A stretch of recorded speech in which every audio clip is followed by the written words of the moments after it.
Something like this. Hit it. The Roger Report live morning show, weekdays at 9 a.m. Say y'all, I was on Roger's channel a few times and I couldn't take it. The heat. I got out the kitchen. It was hot. I was sweating. I had to get out. He's Roger, and he's right.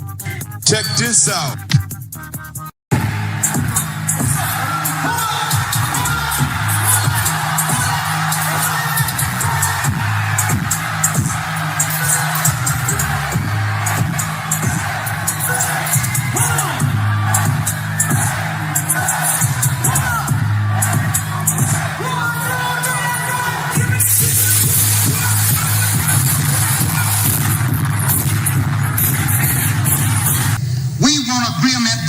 We can live or die. You choose. I have spoken to you a lot of times in hatred and anger, and you have not heard me. Well, you had better hear me today. If you won't listen to me when I make an appeal for the Negroes because you have no concern for the Negroes, listen to me when I make an appeal for America. You claim you love America. Well, we love America. But you are driving us back and you are making a Samson out of us, and we are going to pull down the pillars. And then you think we have no right to ask for something? Is it too much to ask you to grant us human dignity? Should we be put down and shot to death for this request? If so, you can aim your guns. What the hell do you think we care about dying if you're going to deny us the right to live? Good evening, folks, and welcome to another edition of the Roger Report Live. We are here with another episode of Reviews for the Culture, y'all. We are doing another episode of Reviews for the Culture, and we are going to do a great review on season 2 of a phenomenal show named Cross. And this is an Amazon Prime show. It's an original series. It just had a second season. They had a great first season. Now, for guys who are going to participate in Reviews for the Culture, of course, you're invited to come up right away. We do this right away. Okay, you ain't got to wait. You come on up right away. Y'all, I just did myself a favor. Y'all. I did one of those binge watch things. Okay, I did one of those binge watch things. I needed to chill out for a hot second, y'all. That's what I needed to do. Okay. I needed to chill for a hot second. I had a day to chill for a second. And then we decided we was going to do Cross 2, as a great show to review. Y'all, I binge watched this thing, y'all. And you know what I did? I had myself a blast binge watching this thing, y'all. I didn't even know if I was going to get it done in time. No, I kind of knew, but I said, I'm going to binge watch that show. Now, I plan to binge watch some of it on Saturday. I plan to do some on Sunday. Some stuff had happened, so I watched the whole thing today, y'all. That's right. 11 o'clock, man. I said, I got Amazon Prime. Let me pay the little extra $5 to get rid of these commercials and shorten this thing up so I can get into it. One of the best $5 I didn't recently spend in a long time. One of the best $5 I've recently spent in a long, long time. Now, we got Great Black Reset in the house. Great Black Reset, what's going on, my brother? Sir. I got to be here for this one. I did the same thing you did. I started watching at 10 a.m. I say, I would count on my fingers. Yeah, I can get it done by 6 o'clock. Yeah. So I started watching.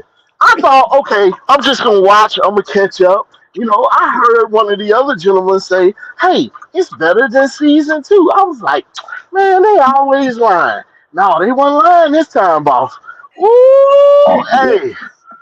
God. Exactly.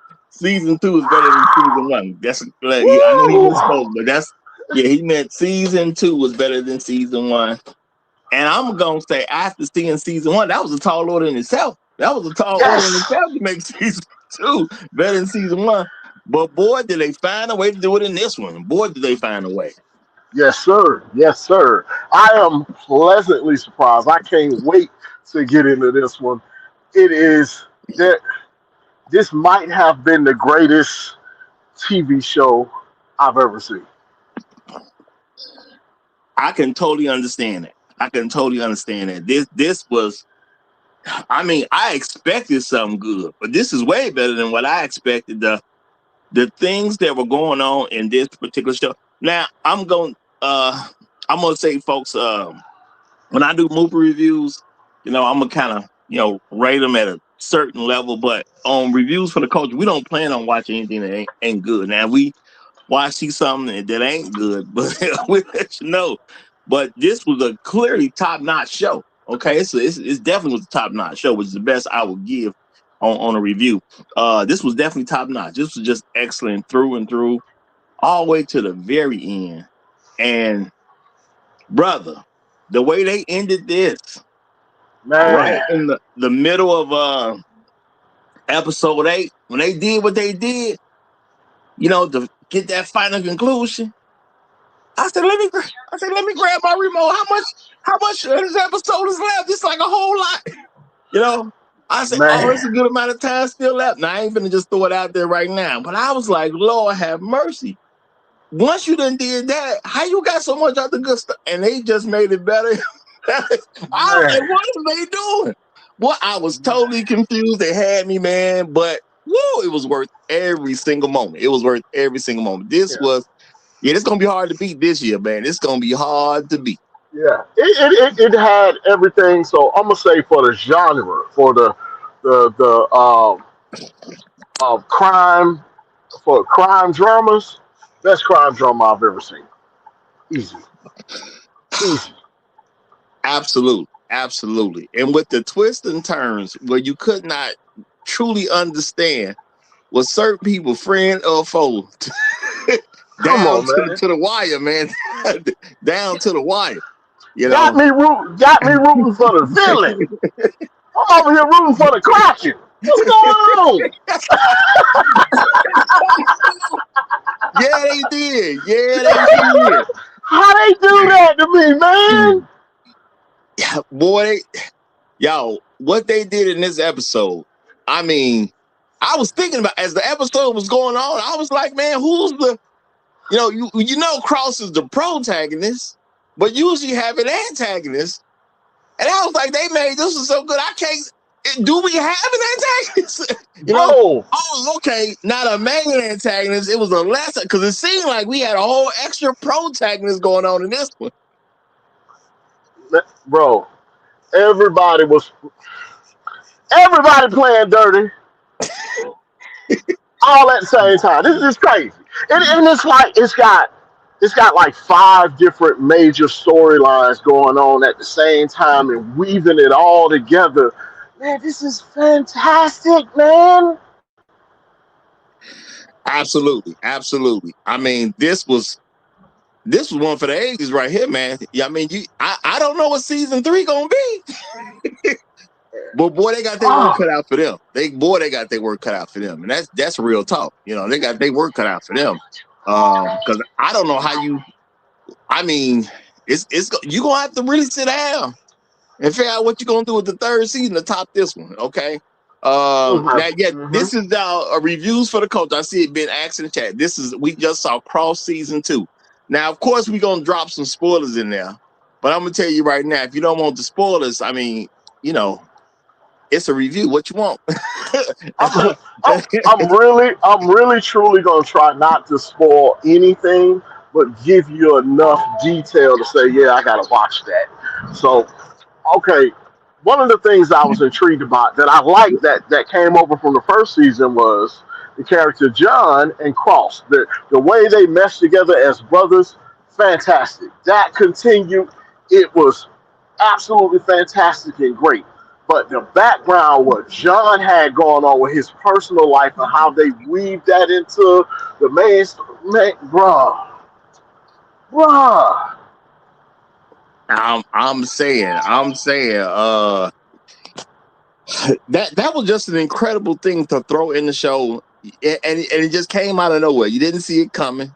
You know, it does create more depth to their background as characters. And I'm not saying we can't spoil nothing because we'll the reviews for the culture. I've decided, y'all, we gonna do an hour for reviews for the culture. So if you got something to say on these, you're gonna have to jump up kind of early because we only gonna go for an hour on reviews for the culture. But Lord have mercy. I was like, okay, do we have a love story going on? Or is it just a get over love story? And then do we get over this? Do we got friends with benefits? Why love story going on? Like, what are we doing? And we got this white woman who was truly seeking that pat on the back, as they very, very, specified throughout the series. I think she finally got a pat on the back, but man, is she an enemy now? Because I was like, man. Wait. I kind of like the white woman, right? A little bit. At the end, but I'm gonna tell you what I like about her. I'm not gonna say I don't like her. Okay, you say I don't like her. I like her. She had a problem that she did not put in Cross's lap, and I thought it was gonna become his problem, but it never did. And I was like, okay. She went to go get Bobby, and Bobby said, "Lord have mercy." What kind of trouble you got yourself into? Got you want to release the Kraken, bro? Man. But I ain't gonna lie. I thought long and hard about that, and I was just kind of waiting on the ball to drop and cross his lap. I thought she was gonna drag his pot into it and everything. I was like, how much dirt she gonna have this man doing? And he don't even know he's doing dirt. But she did show she's a cunning woman. She's definitely knows how to survive. She definitely knows how to deal in a high pressure situation. Truth be told, you kind of want a friend like that. No matter what's going on with her, she stayed focused on the mission and still wanted to get the mission done. She was actually a fantastic character. Yes, great partner for Cross. And you know what? Speaking of him and John, in the first season it was him and John for the most part, right? Mm-hmm. I didn't even notice till halfway through him and John weren't really partners in this season. Well, it was a joint investigation, y'all. Those who have yet to see, there was a joint investigation going on by the police, but also by the FBI. So Cross had to partner up with somebody else. Now, his partner, John, was playing subordinate to this investigation. But I will say I appreciate what they did to give them two main separate missions, even though John was helping on the main mission, because, it showed that Samson could carry a show on his own too. So I was digging that. I was like, okay, They let that man get his life. And he is a strong enough character that he can. And you know what? I'm proud of him as an actor because, this is a guy who came up through the NFL and, it didn't quite work out as long as he liked it to. And now he done got into the Old Spice commercials and now he a full-blown actor up in this piece and he's doing his thing. Come on, bro. So come on. The evolution of this brother. I'm saying evolution. Yes, absolutely. Yes, sir.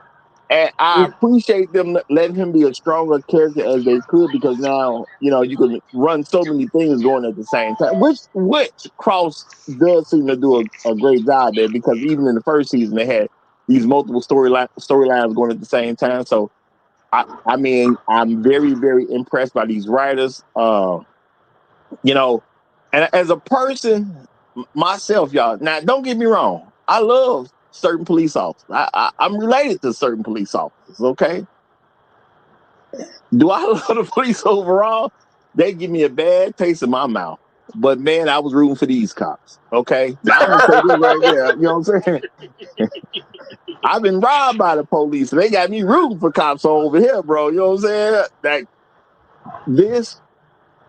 And Lord have mercy, they gave a series where a man could be a man the whole time. Come on. This show was dripping with masculinity, y'all. I'm talking about plain old masculinity. It was all over the place. You know, now they had the women in there too. Now they had the women doing their thing, and I could appreciate that. The way they play the different agencies bumping heads at times. You know, look, bro, Cross, you gonna have to pack your bags. Under whose authority? You know what I'm saying?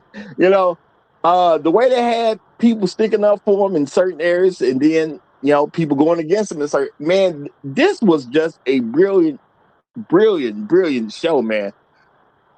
I was wondering what they was gonna do from last season, and I got to say I was highly impressed on this. And now I was highly impressed last season, but one of my main things was how they gonna top that. And boy, they did it in every single way. Even playing y'all. Do y'all understand the way they did this show, man? It was so good that even a whole thing about a girl getting a cell phone didn't throw nothing off.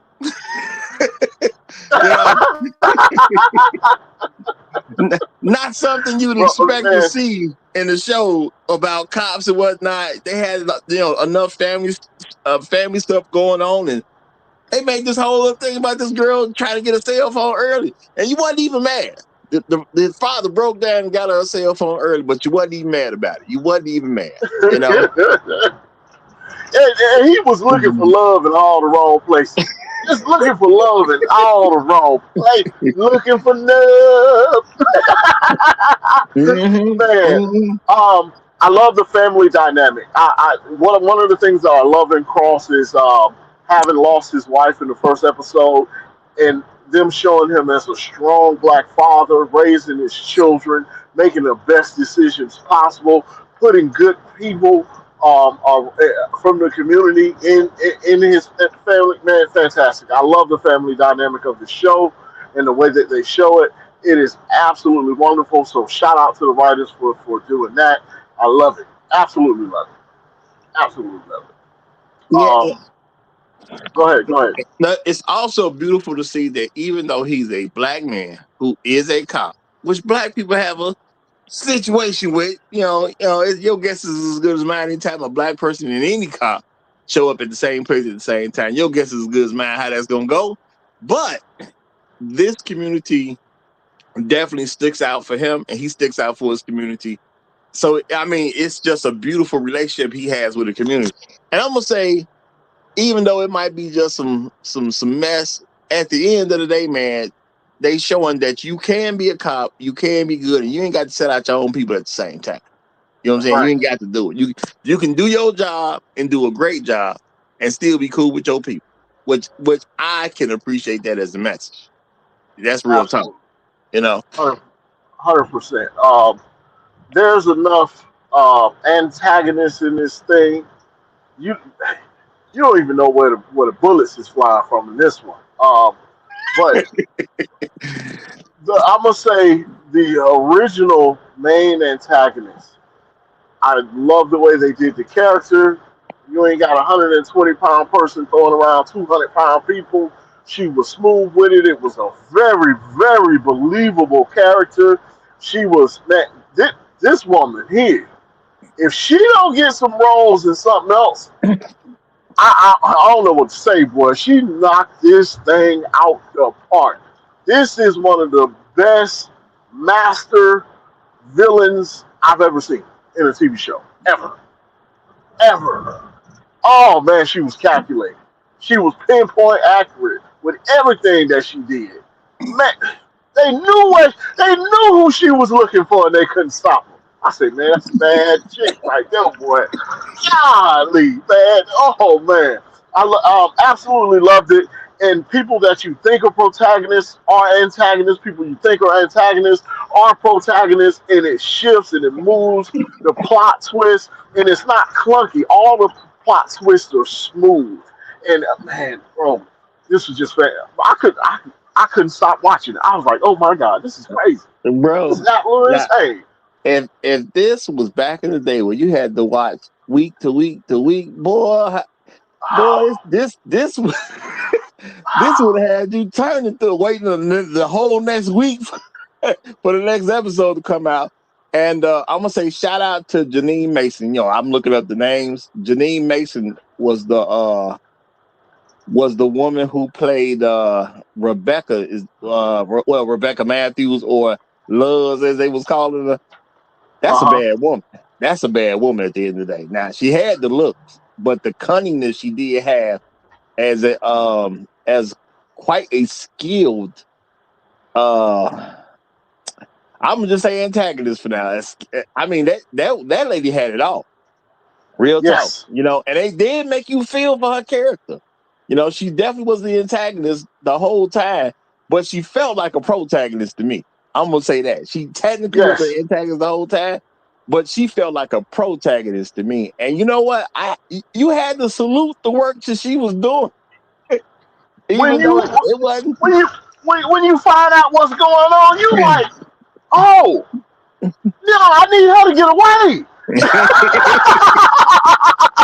Is that the bad guy? Is she? You know? Hey, that's the bad guy right there. Is she? I don't know, man. She looked too fine to be all that bad. She was.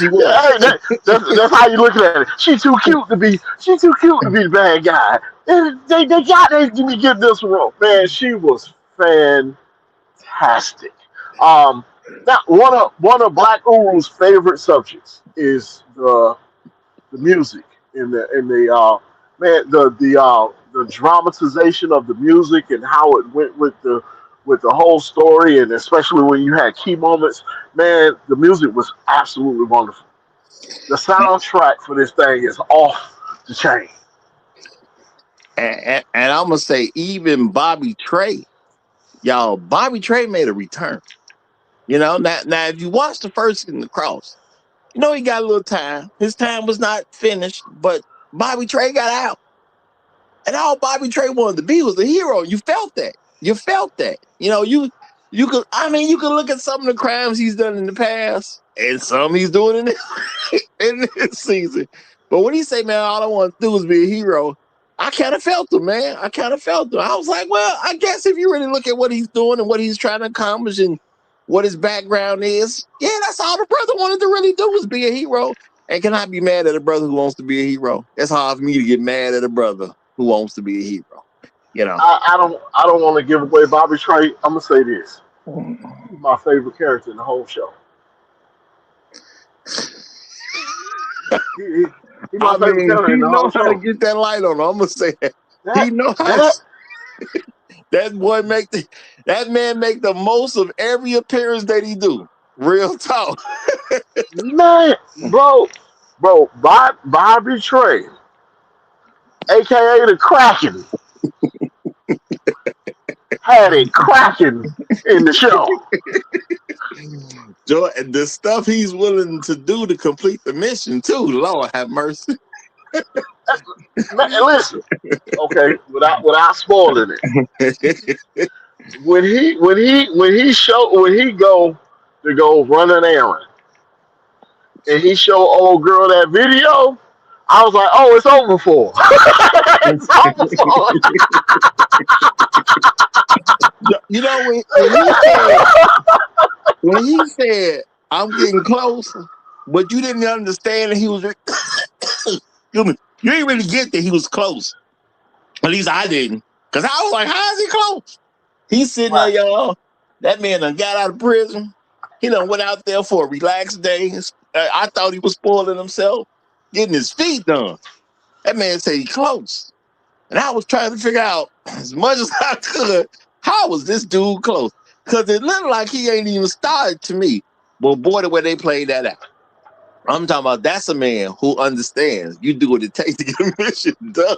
Hey, real talk. Hey, when I saw it, I said, well, maybe he just got certain proclivities. I don't know, you know. Maybe that's just what he likes. You know. But when I saw what he was doing, I said that instantaneously, I was like, you know what? He gonna do whatever it takes to get the job done. I like this dude. This dude. And you know what? This season was full of people who were willing to do whatever it takes to get the job done. Because Donnie was definitely a man on a mission. Okay, he definitely was a man on the mission. He using to do what he got to do because he gonna get his job done. When you think about it, Lance, I mean, of course, he's a man on a mission. He willing to put everything up to get his mission done. When you think about even well,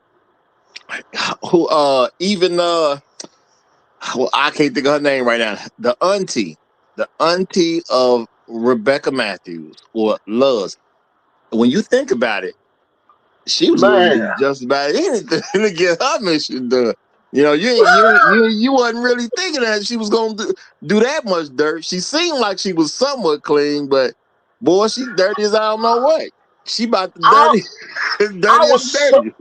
I was so disappointed in her to find out what she had done all that for and what everybody else got out of the situation. I was like, what?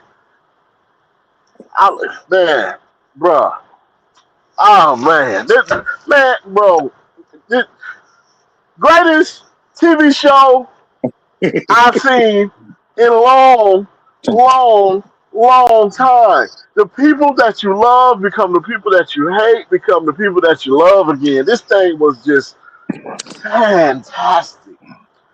Top to bottom, every character. I didn't see a weak character in the whole show. I didn't see a character that I thought, hey, maybe such and such would have played that better. I'm gonna say, shout out to Trail Billy. He say, hopefully we get a season 3 and meet. Bro, if we don't get a season 3, Amazon don't even know what it's doing. I don't think a business that successful ain't smart enough to put out a season 3. Because when you do a season 1 like that, we had to. I know me personally, I had to come back to season 2. As soon as I knew for sure the season 2 was available, I said I got to check that out. Season 3 is an absolute must at this particular point. How can Amazon be a successful company and not do a season 3? It don't even make sense. Real talk. I don't think you can move that many packages and all that other stuff Amazon do and not be smart enough to make a season 3 of this. Real talk. Every writer need a raise. I'm just gonna throw that out there. Every writer need a raise. Okay. and everybody involved clearly did their job because you got budget that you got to fit, and the story was too compelling to with whatever they had to work. I mean, they made this compelling from Jump Street. Like when you think about it, bro, the way the whole season started, within 5 minutes you hooked. Oh yeah, you didn't have to wait on this. You didn't have to wait. I mean, I'm watching them. I'm like watching up from the side. I'm doing a little thing. I'm like, hold on, wait a minute, let me rewind that. Damn, next thing you know, I done sat down for 3 hours. Yeah, I'm sitting there like, who is she and what make her a big deal? And boy, she became a big deal instantly. Real talk, instantly. I didn't know what to do. She was so fine, but she was so evil, but so not evil at the same time. I didn't know what to do. I really didn't know. Shout out to Black Uru Strikes. Black Uru, he said getting something to eat will be up shortly. Well, come on, Black Uru, because I'm trying to. You know what? Now we'll do a little extra time for you. I'm gonna try to keep this up to around about an hour. So if y'all listening, plan on coming up, y'all do y'all thing and get on up here. But boy, oh boy, I'm talking about. I ain't had to watch the series in so long. What it was just so much twisting and turning in these particular things, and I can really see where all these different individuals coming from because you got rich people trying to save the world. And they actually had it like it was rich people trying to save the world. Because if you're a rich person, what you going to do other than save the world once you get so much money? You're going to want to save the world. And it was a great idea about how we can get out there and quote unquote save the world. They're trying to stop hunger, y'all. Who can't sympathize with people trying to stop world hunger? That's hard to say you don't like a person who's trying to stop world hunger. How can you possibly find fault in somebody that's trying to feed the world? That's impossible, right? You gotta watch the show to find out. They touched us where the heart is, man. Everybody gotta eat, so and y'all and then the fact that they had it was so much stuff interweaving about children. So now they pulling your heart at world hunger. They pulling your heart at the treatment of children, man. And who wants to see children suffer? You know, ain't too many of us as grown adults gonna admit that we want to see a child suffer.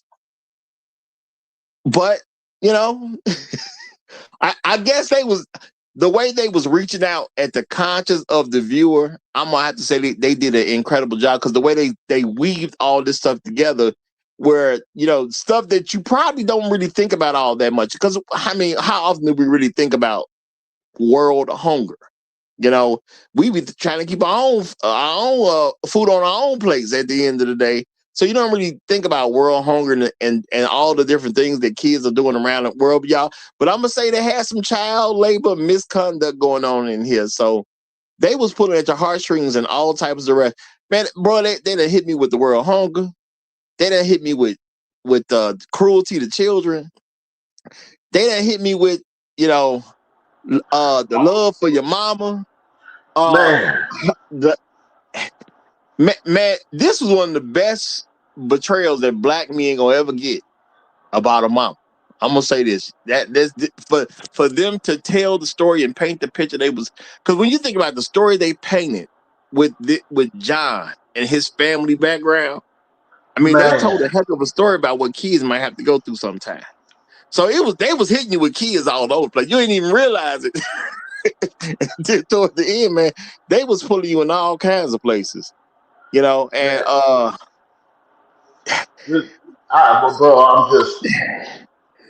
I'm gonna watch it again tonight. The whole season. I'm gonna watch it again. So bro, I kid you not, man. Like I said, I did plan to see some of this yesterday, y'all. Stuff was going on. Time got away from me. About 11 a.m. today, I watched this, man. And that's why I said, let me just go and pay this little extra $5 and get this Amazon without the commercials in it. Shout out to Amazon for having the commercial exception, because I don't do commercials too much, y'all. I that's why I got Amazon the first place. It was for no commercial. I don't do commercials too much. So shout out to them for having that as an option, which saved me a good amount of time. But man, I've been watching. I watched this from 11 a.m. to about 5:42, I think it was. And I enjoyed the whole thing. Now, number one, y'all, I needed a rest. I definitely needed a day off. So I needed the rest. I got me some rest today. So I feel good. You know what I'm saying? I might be strong for the next few weeks again. You know, you gotta have a day where you just take it down a notch. You gotta take it down a notch. Now, I'm still gonna go work out. I'm gonna hit the gym a little later and all that, but I mean, this was incredible. This was incredible. And they gave you this huge cliffhanger for season 3. Because we don't know what's going to happen in season 3. Okay? Truth be told, we have no idea. And I appreciate that good open ending that they did, because we have no idea where this is going to go to. We could get a little same old. We could get a whole new direction. We can get new people. Shout out to all the honest folk that made this episode good. Okay, I'm gonna say shout out to all the honest folk that made this episode good. Shout out to all the people who know when to take a matter into their own hands. Because at the end of the day, man, this was some real vigilante stuff going on up in here.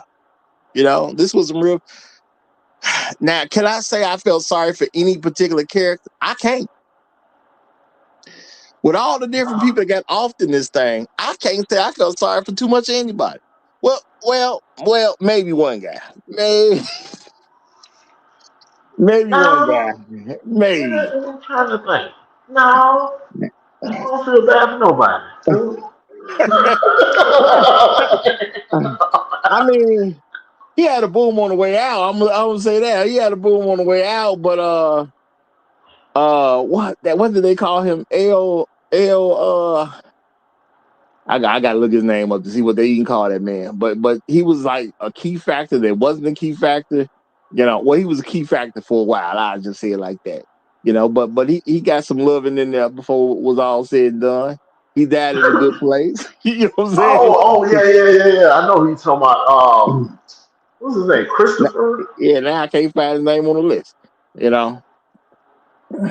But he did a fantastic job. He definitely turned out to be a far more interesting character than I expected him to be. So that was a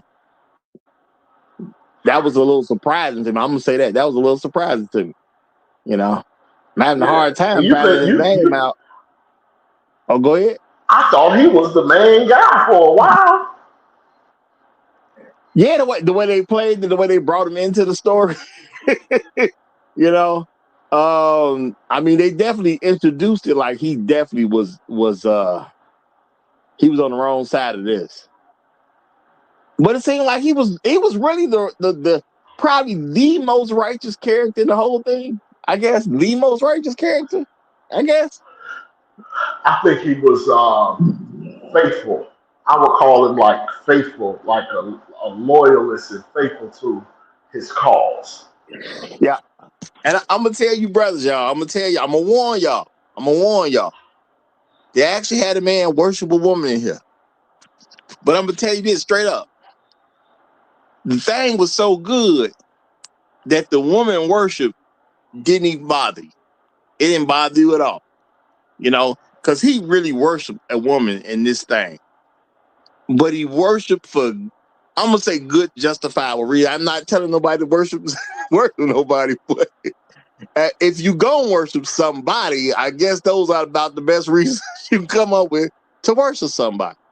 You know, even though I think that's a controversial statement because folks died, y'all. Folks was getting killed. Some of everybody was killing some of everybody. So, you know, I dug it a lot, real talk.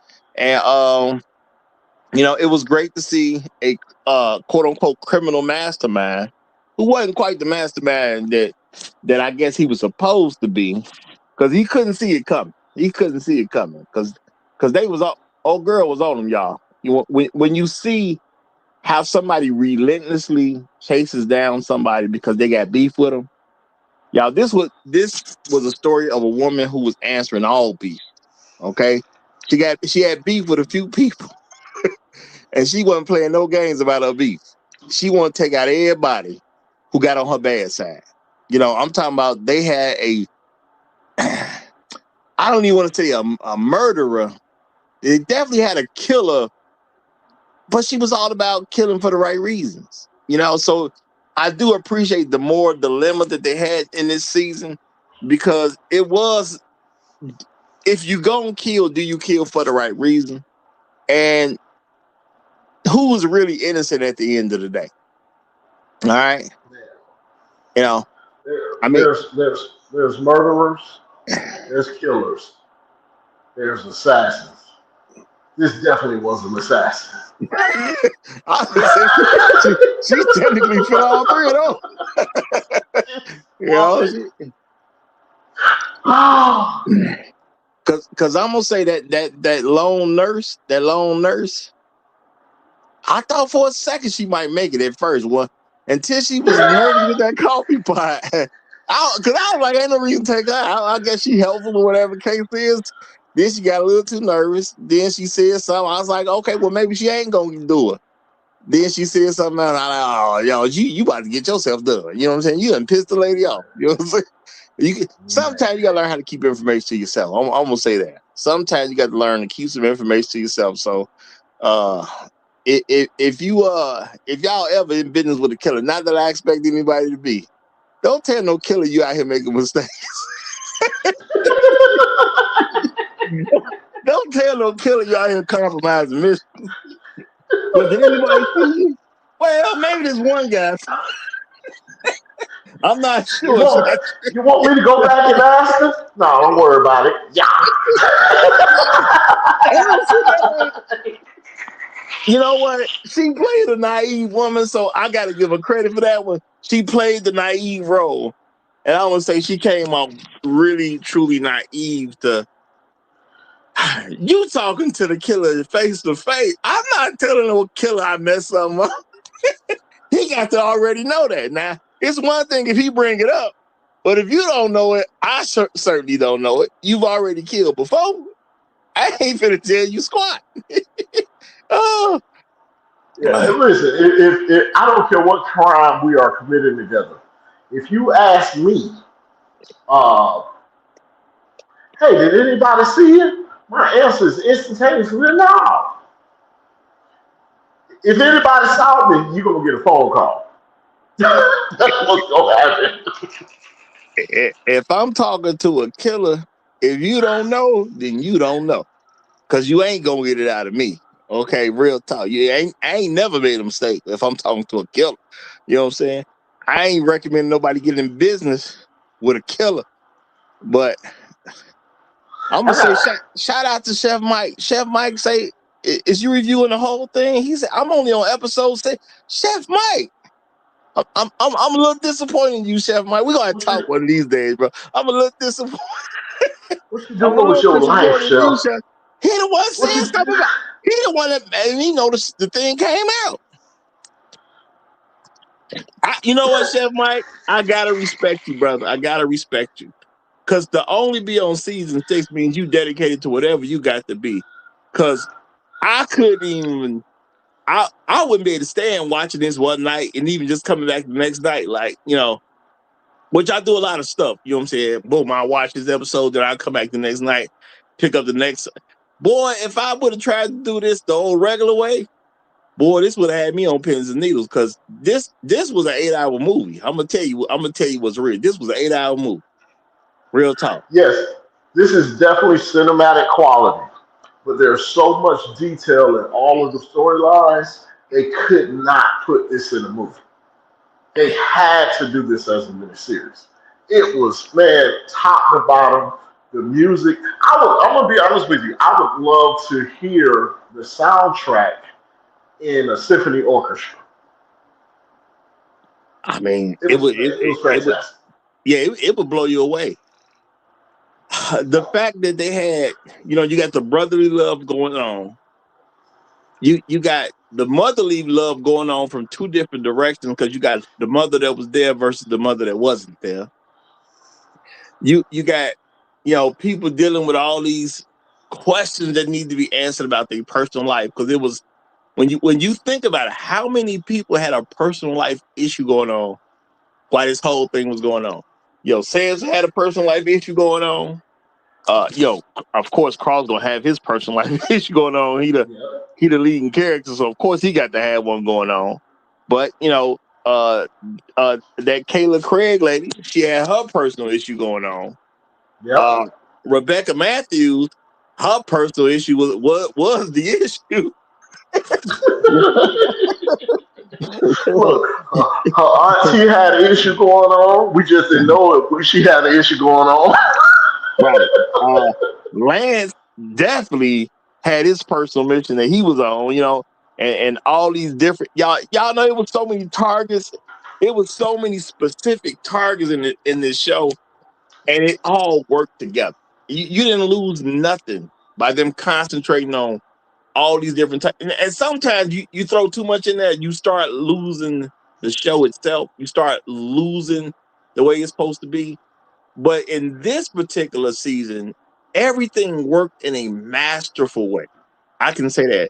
Everything worked in a masterful way. So, you know, the writers of this particular season, man, hats off to you again. I know some of y'all got to be the same writers as season 1, but man, hats off to you again. Y'all blew me away, real talk. But yes. Chef Mike done came up to throw a little something in there. So he's what he said. I say I do 3 episodes at a time. Chef Mike, bro, when we said we was gonna do this one, I tried to carve out time. At first, I was trying to do 1 episode a day. Stuff kind of got away from me. Then I said I'm gonna do 4 on Saturday, and I'm gonna do 4 on Sunday. Stuff got away from me again. So today I had to do all of them today, because I knew this was coming up, and I wasn't gonna have not seen it, and I knew it was coming. But I did need a day of rest. Every once in a while, I'm gonna recommend everybody get you a day of rest. You know, every 2-3 months or so, get you a day of rest in there. If you're someone like me that just go hard every day, that's how I am. I try to go hard every day. So today was my day of rest, and this is something I enjoyed during my day of rest. And Chef, I appreciate you putting me on to this particular television show. I think you might have put me on to the series itself. I'm not sure which one of y'all told me about this series, but I know you definitely told me season 2 was out. So I thank you, brother. Yes. I thank you. But go ahead. Well, good evening, good morning, good evening, good afternoon, wherever you happen to find yourself. on this Selfless Sunday series review. Um, I when we talked, and I'm glad you actually explained how everything went down because we did talk about doing episode by episode, and then I suggested, let's do 3 episodes, and then go from there because it's a lot in each episode that when you do it for the whole season, you miss some of the small details in each episode when you do the whole season. And that was my reason for saying do it, a couple episodes at a time. But I'm not mad. I mean, it's a great series so far.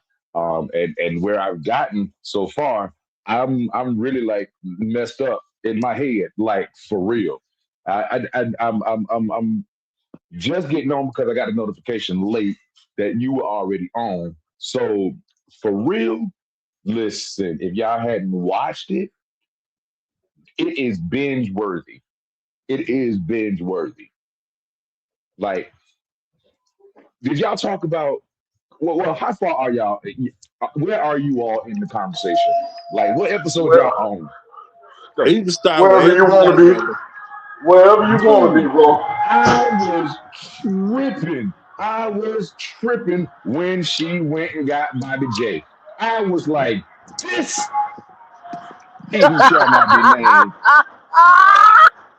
Hold I on. was like, I love it, I love it, I love it. Because he the villain that you love because you hate him. You hate him because you love him. Because hey, look, listen, you got to be dedicated to the mission to go get the man mama.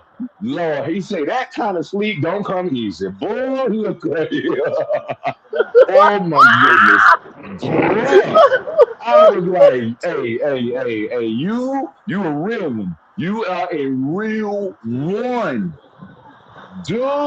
I was like, no, no. But now I ain't gonna lie. I do have some issues with some of the storyline. Okay, that's interesting I'm because it blew me away. So I definitely want to hear where you had any kind of problem because I thought this I'm was fantastic. But go ahead. white women ain't that attractive. I'm sorry. Every brother can't lose his mind over a white woman. I'm so sorry. No, no, no, no. No. Every brother can't lose his mind over a white woman. I'm so I I sorry. I think I'm that so sorry. That's wishful thinking. I think White that women she don't was a age well. rebound. I'm sorry. I think she was a I think rebound. he is reaching and trying to see something that's not there. I think he's projecting, and I think I think that's a dangerous trope. I really do. I don't like that he's searching for healing, but he's looking any and everywhere. That doesn't sit well with me because it does not say, he actually healed. When he's gone through counseling, when he's back on the job, when he's back on his square doing his job, he is Detective Cross. But you got white woman as your kryptonite? No, I'm sorry, I can't buy that one. That's a bit of a stretch for me. In DC, Chocolate City. What Oh, you know? okay. What I'm gonna say this. I didn't take his relationship with her as a must-have. I took it as old news. He already had hit that. He been there, done that already. And then, as she said, well, when she said it was going to happen between them, I just took it as they both there. They, ain't nobody else to hit. They gonna do something again, because they Bruh. both free. And to me, that's all there really was. We both free and we at the same place at the same time. We might as well get it in. That's kind of how Bruh. I That's See, took a it. that's how I now took you're it. gonna have me sounding like Truth Teller, sounding like hot sauce. Bruh, you in Florida. It's too many hoes down there. I'm sorry. You in Florida. You in Hollywood, Florida. You at a casino. You already got somebody auntie sitting next to you at the table. Come on now, player. I'm so sorry. No, Well, no, no, wait, you no, gotta remember though, they were not just in one locale. They were traveling across the country. different places. They was in Texas, I Florida. got hoes. I got hoes I, in different I, area I, codes. no, I think the Man, way that I please. viewed it, he got with her out of rejection of the woman he wanted. To my L. Wait, Yeah, wait, he wait. wanted Okay. L back. See, now I really got to call. I got to call bull because did you see the woman that he want, the sister that he want? You Right. see that? You see them ham hocks. I You see it. I see it. you Man, see them. You see them thighs. You see them Hey, breasts. You she see hey. was it, and you mean to tell me after a rebound he gonna go to a skinny white woman?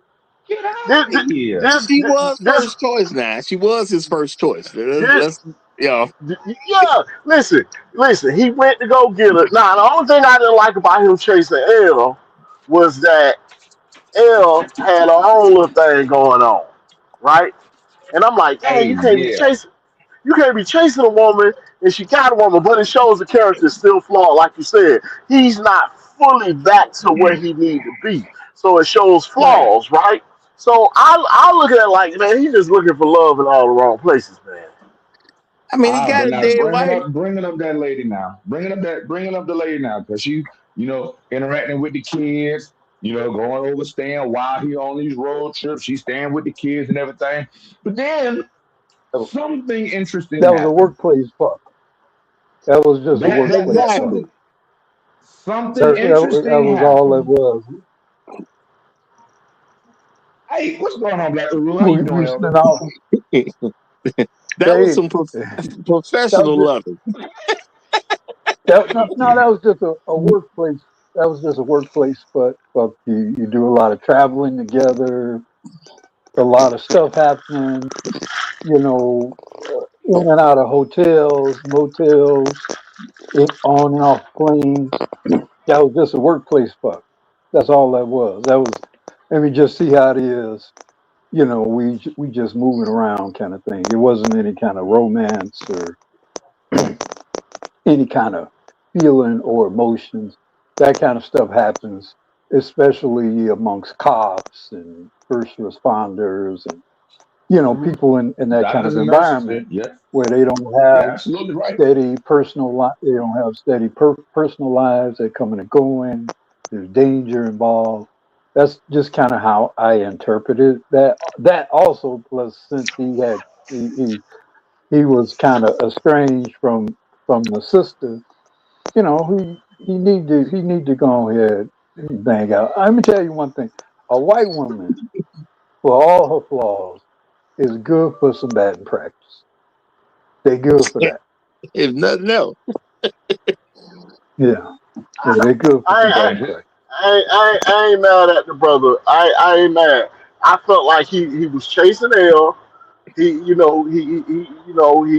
got it in one time. She rejected him, and he was feeling that rejection. And the white girl was like, "Well, hey, come on in." He knocked it down. The white girl even talked to him about L after he knocked it down. I get that. I Let me get tell you that. I something. do, and I Let me tell totally you something. understand that. My thing is this: That I that don't like the way that it's L baby. framed because it makes him look like he's chasing her.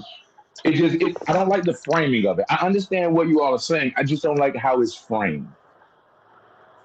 No, I didn't like the fact that she was already dealing with somebody else while he's after her. So I do agree with you there. But the white girl, my thing is like, man, he already been there. He already done that. It is convenient because they're going out doing things on a professional level. They're not just traveling to travel. They're traveling for professional reasons. So you don't want to start up No, some little fling with somebody and you I get it. doing all this professional under the table stuff. Because remember, they are trying to keep a low profile. Yeah, no, I So get it. I get it, and yeah. it's probably my own personal bias in this particular situation. No, you just That's don't probably like how he it trying to is. holler at L when L got somebody else trying to holler at her, which I totally No, but see, understand. here's the thing. Here's the thing, though. When he was off and Elle was there with the daughter, and she was like, do you love us? She was like, of course. She's like, all of us. She was like, yeah. But then the next time that they were together, she was giving her the diary and was like, this is how the planner. And she was like, you make sure you get organized and all this. And she was like, look, here's my planner. See how I got everything coordinated by activities? And the little girl saw Trevor's lunch with Trevor, her boyfriend. Yeah. And she was like, what the hell is this? Basically, she didn't say it like that, but she was like, what the hell going on here? My dad know about this here? She was like, yeah, me and your dad, we that, and the little girl was like, look, somebody should have asked me because I don't want to be that kind of family. Hey, look, I love that scene. Bullshit. I love that scene. Out of the mouth of babes. I love that scene. Talking for real. I mean, I appreciate that scene big time because at the end of the day, that was the homie. She helped you get your phone. So the homie ain't supposed to be doing a bunch of slick stuff and I don't know nothing about it. You know what I'm saying? And I clarified it. Do you love all of us? So yeah, I mean, you got to be real with her. Yeah. It was almost. And now you can't be the homie no more.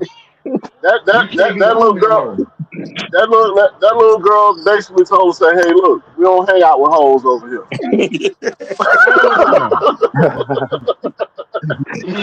I don't know what they're doing on your side of town, but over here, we keep it 100.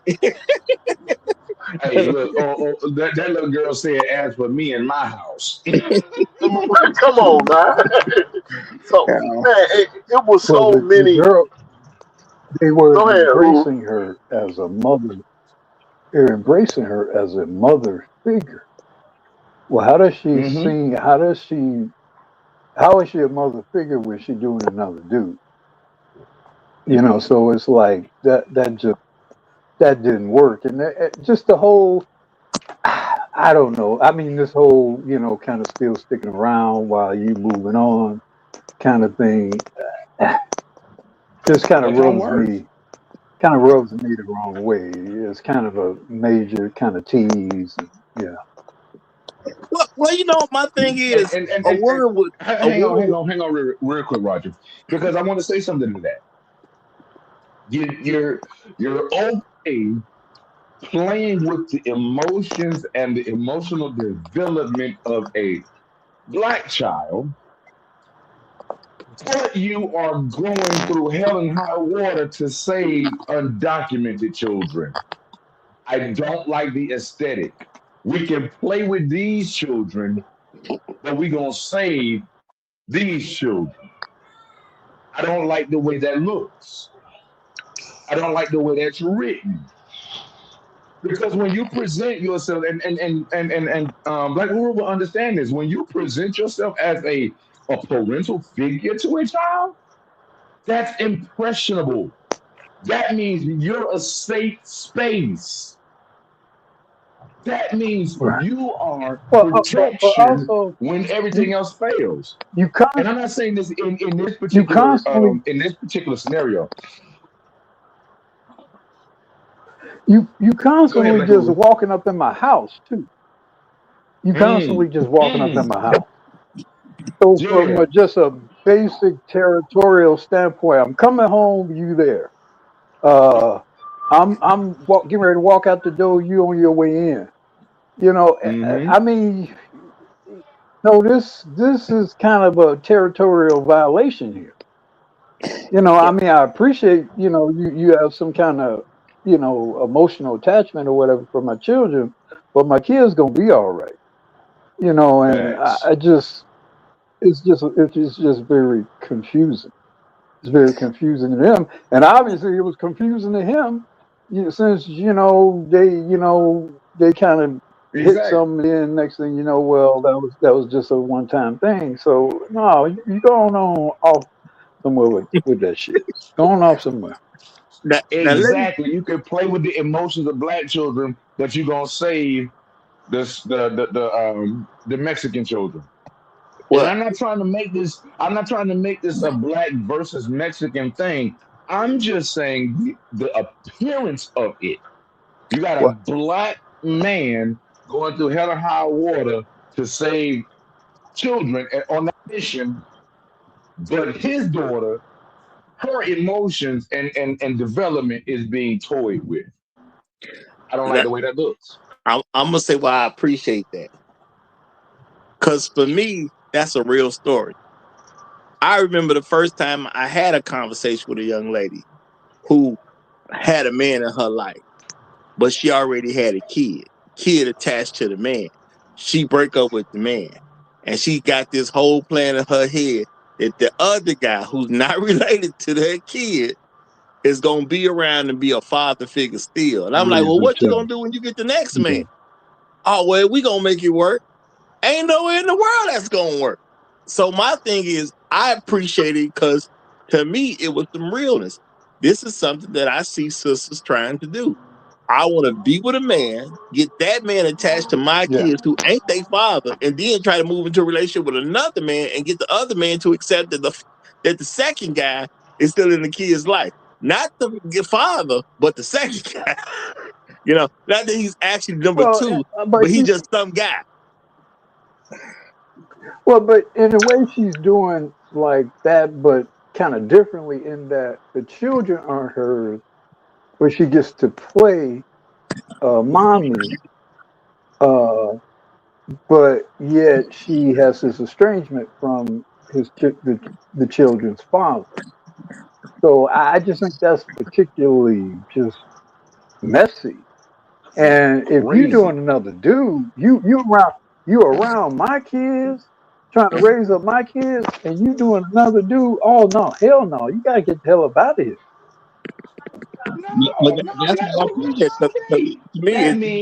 That means.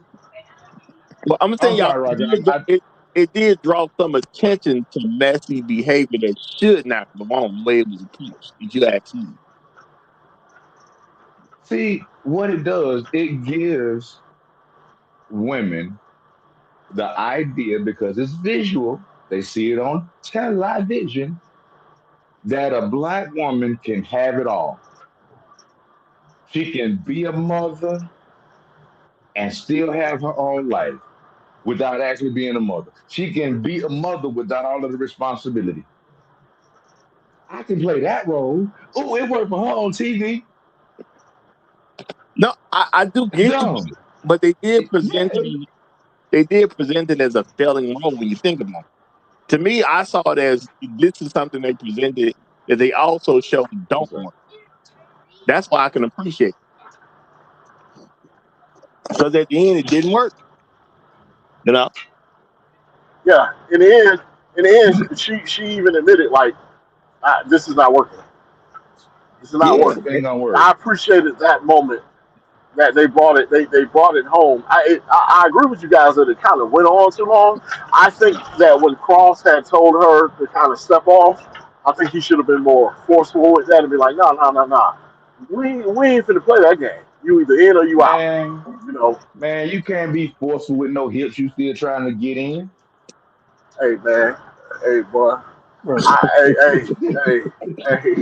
Oh yeah, exactly. Sometimes you got to cry in the car, man. Bruh. Yeah, I mean, she's a very attractive woman. She's an attractive woman. I kind of, if there was one part of the season that I did sort of lament, was them not being together, although it, made sense given, the issues that had happened in season one. But I liked the energy. They have great physical chemistry together. They're two very attractive black people, and you don't see a lot of that in any sort of media, and not just good-looking black people, but without all the other shit, about all the modern shit, So I do enjoy seeing them together, and the Old Spice guy that he had, that was a fantastic storyline as well, about her heart-wrenching storyline about him and and that mother of his. Woo, man. God damn, man. I was You know, the most realistic storylines that I've seen about a sister on TV in a long time. They played that super good, you know, real. I Well, felt won't like say I it's the was real being thing, but abused watching that. I felt like I was being abused watching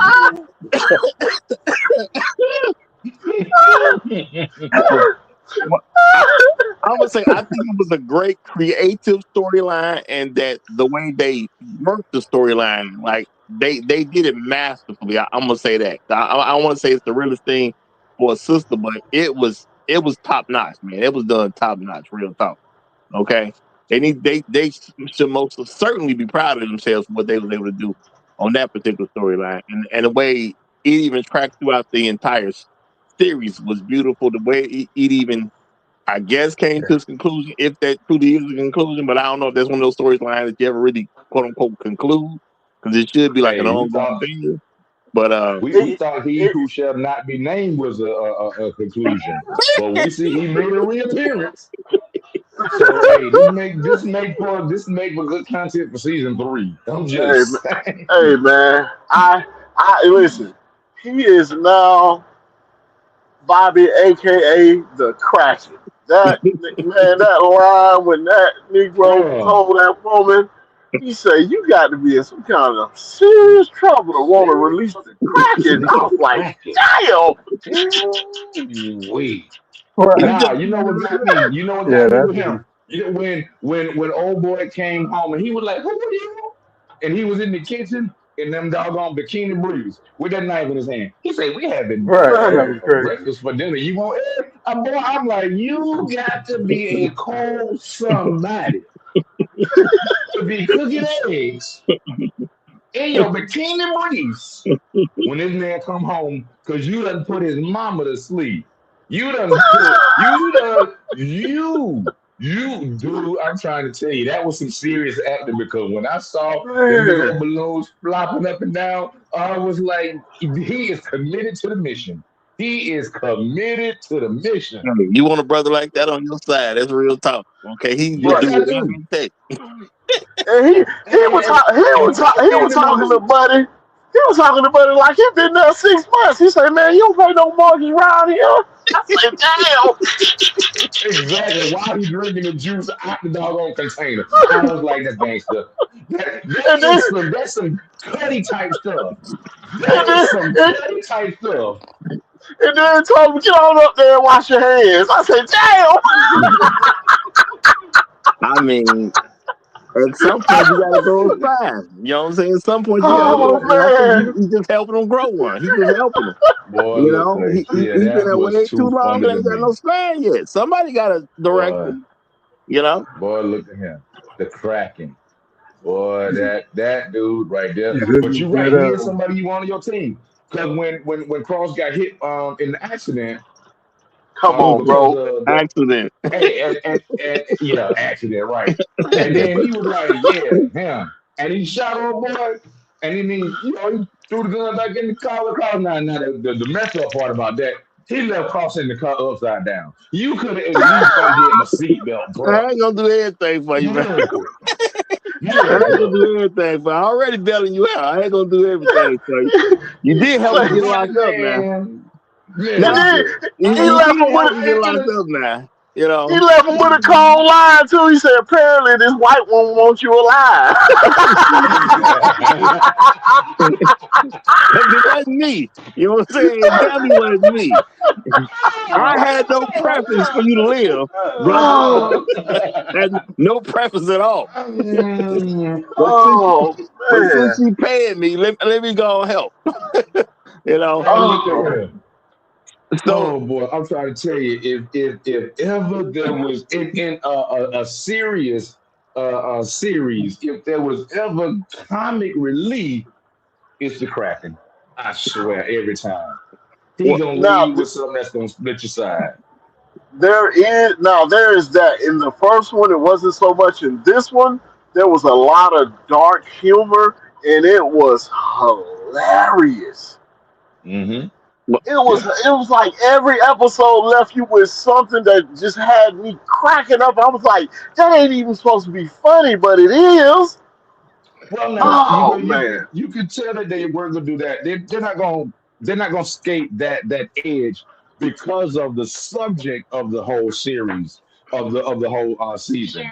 You talk about human trafficking, so they're not gonna have too much dark humor around that because that's a very real thing, and they would get too much blowback. That's bad PR right there.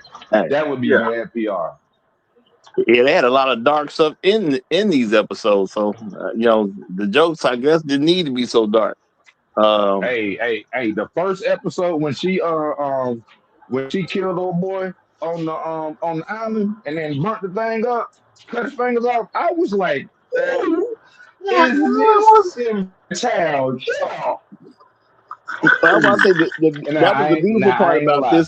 this particular season. They pulled you in that first 5 minutes. If you sat there for 5 minutes, it was nowhere in the world you about to get up and walk away. They Bruh, had nah, real talk. nah. I got to walk out the room when I tell y'all this because of my wife. But dog, I'm trying to tell you, when I saw the tattoos all down her back, oh, I lost it. Mm. And then when she got up out the tub and she walked out, I didn't see Yeah. nobody before Yeah. started. No. Ooh, goodness. No, I would have He definitely ended stole up my a every victim. weakness. I would. I was definitely gonna be that girl, man. That girl made my nature rise. That girl was Yeah. something. Yeah. Well, you know Bruh. what? I'm gonna say young Dog, when men she had the say tattoos going pause. down the back, I was like, yeah. I'm gonna say guys say pause nowadays for certain things. That made me say pause, but I was able to pause. I didn't see what I thought I saw. Let me just make sure, just for research purposes. Let me make sure I saw what I thought I saw. Hey, I'm trying to tell you. Hold on, let me go back 20 seconds real quick. Hold on, let me make sure I saw what I saw. Bruh, I'm trying to tell you. But I would not want her on my trail. I would not want her as an enemy. Now we got Oh to no, be you best. gone. Yeah, we got to be best. You can shoot better than me. You can shoot better than me. We She can't do is this now. No, you can shoot relentless. better than me. Yeah, now Oh, and She is it's relentless. it's almost religious to her because it's a spiritual thing. She go through rituals. Now I think it Take was take a religious. drink. I think that was certified And, religious to me. look, Certified and religious. that kind of fervor, you cannot quench that kind of fire. You cannot there, quench that kind of fire. This is why you have folks like David Koresh, like Jim Jones. Because when you get into somebody's head and you get that centrally to where this is a belief, you can't stop that. And they there, happy to die just like old boy. But I'm so sorry. I'd have been like, hey, we got to find another way. Yeah, we can find another way. Let's find another way, shout. I'm not trying there, to end right here because I know what just happened 10 feet from where we standing right now. No, we can't do. No. man, there was so much I'll be talking to subtlety. the writers. Y'all need to write me into the next episode. There was so much subtlety to her character that will slide past you if you're not paying attention. Because they said she made her first kill and then she disappeared for 10 years. And the FBI is trying to figure out, well, what's she been doing for 10 years? But there's things that explain it. Like when she killed one person, I'm like, okay, how did she get there to kill this guy at his day? Like how did she do this? But later on, they explain when they're interviewing this lady and says, yeah, she came in for samba classes and stole my ID, and then you forgot, oh, she learned how to dance. That's how she got another. She did her homework to kill each and every person for 10 years. Yeah, she was on Bro. some no days off. That's what she Yeah. was on. It was no Bro. days off. Real talk. Damn. You know what? I see you, and I didn't want to see you from a distance. I don't even want to know your name, baby, because you too dangerous. No, goodness, no. You, and she good with a knife. I would have had to hit though. I just I would.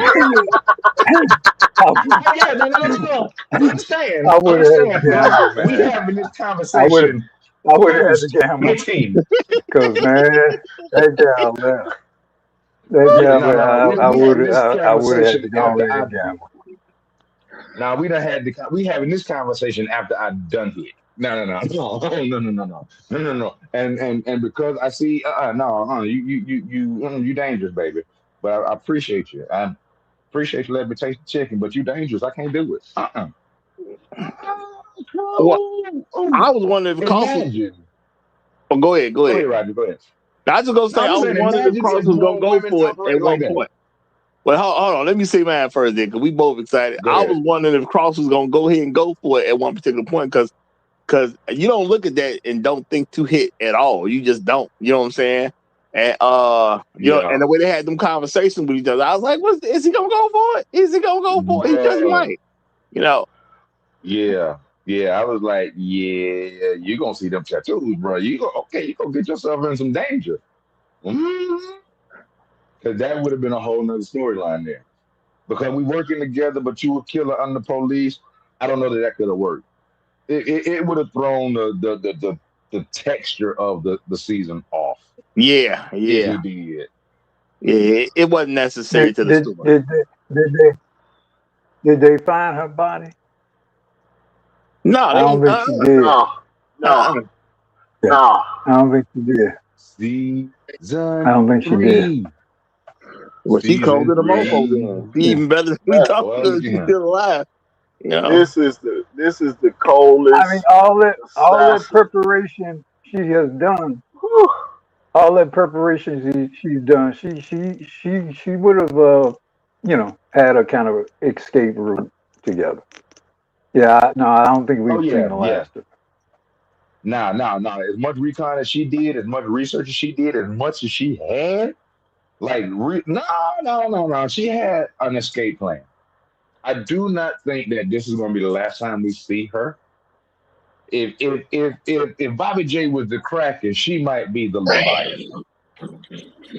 Well, the thing is, Right. you don't have a way to bring her into the show because at the end of the day, she was just so great. And of course, if you listen to the fans, I'm pretty sure the fans gonna be like, "No, we love that chick. Get her in the show."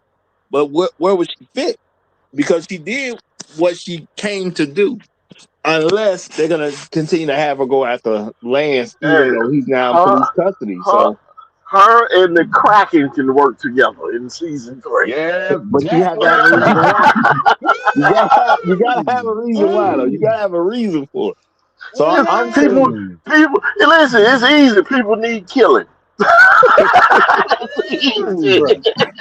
But she was doing it for righteous reasons. Now she had a righteous reason. You know, it was her belief. What if? Because research, you just said something right there. Them two, man, if those two come together, it won't be the Kraken and Leviathan. Them two will merge together to form Poseidon. Man. I'm just saying. You gotta have a good reason. Saying, now, a good reason could be the pipeline. It could be that this reaches further. This is international now. Oh, it goes further than originally thought. And it goes down into Mexico, close to her home village, because that's probably where she is. And when the leads go, they're going to lead down there, but she's going to be the one to be able to help them get into that area. Because if you remember, when she went down there the first time and they were looking for old boy, the other dude that was with her, the other assassin, he was like, "This don't look like a touristy town." And she was like, "Good, that way if we're looking for somebody, it's easy to find them." So she would actually be the gatekeeper of that area of the world. Well, it's and Bobby J can fit down there. It's easier to write her in because of her love for children. Because when you think about it, she just had a huge love for children. So she's willing to do whatever to protect any children on any level. That's easy to write into the show. But the thing is, you're having a show. You can't be doing the same themes every season. So, No, you know what it's going to be? Because remember in the episode where she got the tattoo after old boy killed himself, He made that and they were sacrifice. doing and doing that. Man, if you don't go on somewhere, That's what he did, they were man. He doing the whole sacrificed. ritual. They were doing the whole ritual before she got the tattoo, and they threw an egg, and the egg had a chick embryo in it.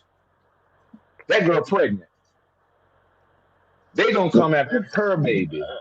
Hey man, I feel bad for anybody coming after anybody that she know. That's No, I'm talking about how you write her back into the story. She gonna be pregnant when they coming after her, but with his she's baby. still, yeah, with old boy baby, and that's gonna give her even more fervor to go after whoever, to help kill whoever. Because now I have a chance to protect my baby the way my mother couldn't protect me. Boy, the last Now thing you I got want another reason. the last thing I want to think about is being somebody who's going after her baby. That is not a good place to be. Who were the antagonists in this thing? Because you're thinking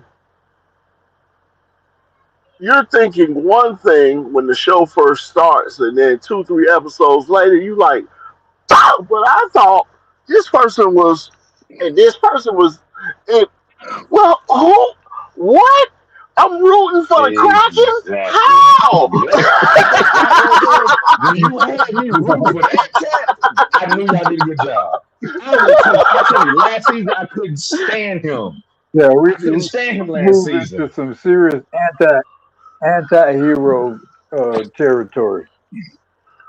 Oh man! I mean, I think the storyline demanded Although it that when way. you think about that particular world of the FBI and spies and stuff like that, I mean, they have to avail themselves to men like that. They don't, Yeah. I mean, that's not like, police work or whatever. They have to avail themselves to people like that. They have to weaponize, people of that particular, or be able to weaponize people of a particular skill set, for you're an asset certain now. assignments. Yeah. Well, I'm gonna say that Something they can actually have plausible deniability for. Because weapons like that, weapons like Bobby J, that's the equivalent of having a gun with no serial number. Yeah. you better know where to point that thing. That's Exactly. for sure. Exactly. Yeah, that's a great analogy. You definitely better know where to point that thing for sure. Yeah. We know you dangerous, but we gonna point you over here. And just remember now, we got guns too. We know where you at. Come on, man.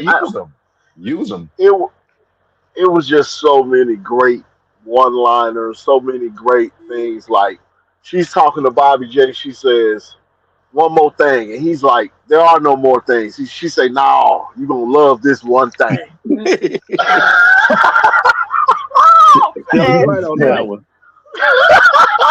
But no way not to Man. Oh man, I just loved it from beginning to end. It starts off with a bang. It keeps banging episode after episode after episode all the way to the end. And Roger was right what he said in the first few minutes of the show. In episode 8, you're about halfway through, and you're like, wait a minute, is it over? Wait, we got 20 more minutes left. What you finna do? I had to check the time. I had to check the time. Number one, I've been marathoning this whole thing. You know what I'm saying? Since 11 a.m. That's the time I actually started watching. It's 11 a.m. Now I'm marathoning this whole thing, and it just seemed that last episode was a little too short because I'm like, this way it can't end like this. No, something wrong. And then when I realized it was way more show to go, I was like, where are they gonna even go with this at this particular point? But it just got better. And that was just hard to do. It's like you had the climax and then it just got better. At least what I thought the climax was. I say that because I guess it wasn't truly the climax. I usually go to sleep after the climax, but it got better after the climax. Give me a Wait, cigarette. I mean, Fix me a especially at sandwich. this age. Especially at this age. At this age, definitely has to take a nap. I mean, that's pretty much a sentence you ain't gonna say too often. That's for sure. But I think it was fitting. I definitely believe it was fitting because I knew I saw the Oh my climax when it goodness. happened. Well, I look didn't at know that. it was more That's to funny it. to me. You know. That is funny to me. Well, I guess That that is was funny to round me. 2, so I'm definitely ready for round 3. Man. Yeah. Yeah. Yeah. Hey, fellas, I got to drop down. It is a school night, and daddy duties do call. So I'm gonna listen to y'all off the live. I listen to y'all on YouTube if y'all can continue. But I got to drop down and go be a responsible parent for a little while. Shout So out to I'll all talk the to y'all tomorrow responsible. morning. Here. Hey, shout out to you for that, and we're gonna dedicate this show to all the responsible parents out there. Just Hey, based on the season real of this quick, show, we're gonna dedicate this to all the responsible before I parents. go, I will tell you this. I will say this, and I'm gonna say this before I go. I'm looking at everything now with a different eye. I'm looking at people. I'm looking at everybody with a different eye because of what has been brought to a heightened sense with this particular season concerning children. And I'm Yes. like, yeah, no, I'm gonna control everything because I'm gonna snatch up mine now because I will kill somebody and I will be one. I will be one of the Kraken or Poseidon or Leviathan. I'll be somebody because now I'm very aware of what's going on. Because listen, like I said before, where I live, that's a very real thing. That is a very real thing. Epstein Island is right over there.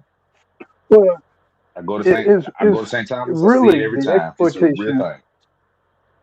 of children is really one of the least, report. I mean, all over the world, basically, you read that most of the chocolate we consume was farmed by kids under the age of 10. You hear about shit like that, and they're basically or effectively are enslaved. Hmm. So that the story that was presented, it's a very real story, and the island thing is compelling us to think a little more seriously about just how far-reaching that issue is as a whole. Oh yeah. It was definitely a shot at. It was definitely a shot at the whole Epstein Island thing. It was obvious Yeah, that for this sure. is a shot at that. Yeah. Huh?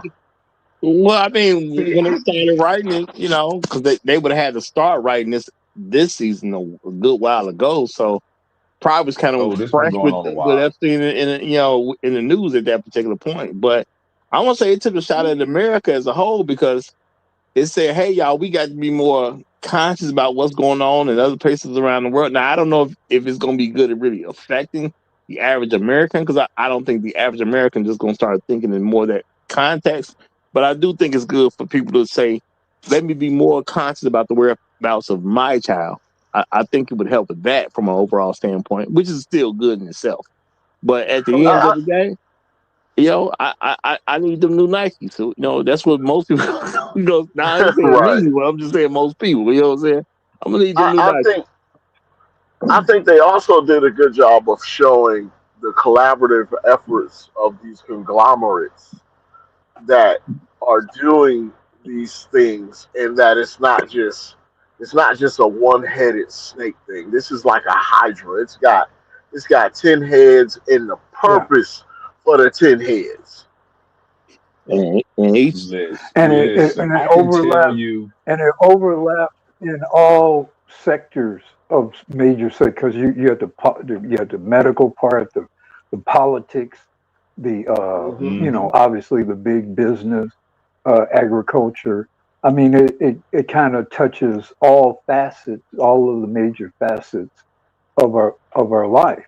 But look, I mean, the real issue is we never reconcile, particularly in America, we never really reconcile the slavery issue or the issue of exploitation of human slavery for the wealth growth of a small group of people.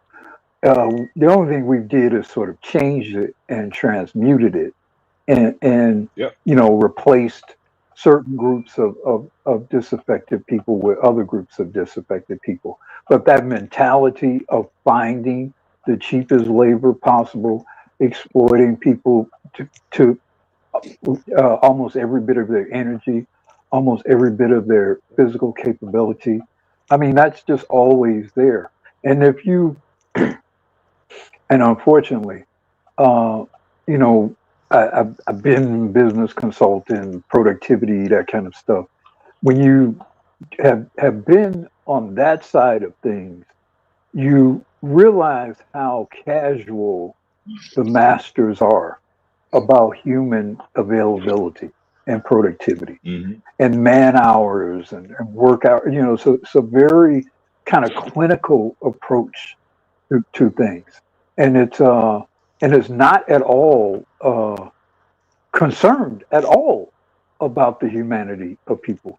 I remember when I was doing this consulting project, and we were analyzing waste management, and there was these issues of accidents on garbage trucks and then waste treatment centers, and it was all about this tonnage moved per hour, transported per hour, and it was reconciling that with the injury, and it was all this math being imputed in.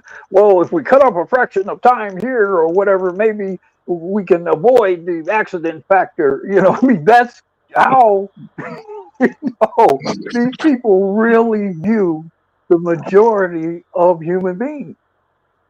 It truly is.